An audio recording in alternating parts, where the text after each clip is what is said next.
Hi, I thought I'd continue on with the knitting versus crocheting topic.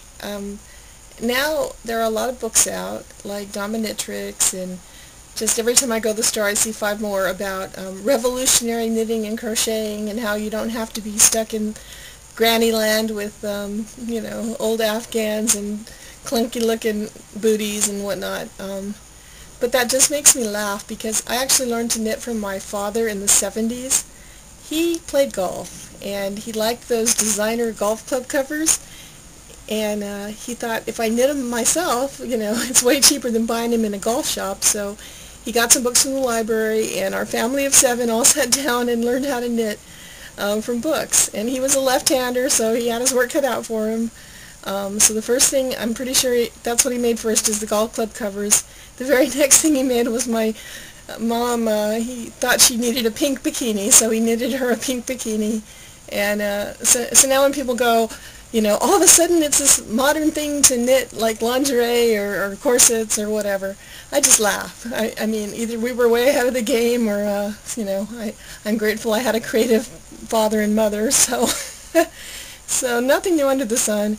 And ironically, now that I am old enough to be a grandmother, I think it's funny that all my life I've been accused of doing granny crafts, knitting and crocheting, and, it's just funny how things are perceived. And I still knit, and I still crochet, and I'm just as likely to knit some bizarre thing, like I knitted a teapot hat, and I crocheted a wild, party hat. So, if you can visualize it and you understand modular shapes, you can knit or crochet just about any shape you can imagine, from little tiny, animals to giant people and scarecrows and, elephants, octopus, whatever you want. The sky's the limit. You can make corsets or slippers or stockings or any kind of crazy thing you can dream up. So don't be limited just by Afghans and sweaters.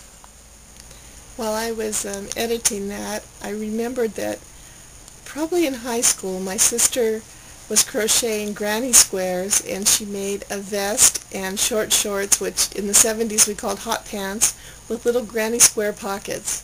So thinking that making kind of racy outfits is like a modern thing, that's just, yeah, right. So I hate to disappoint all the 19-year-olds out there, but where there's a will, there's a way, and there's a lot of creative people that started a long time ago making knitting and crocheting fashions and accessories. All right, now, don't forget, get out your knitting and crocheting and get busy.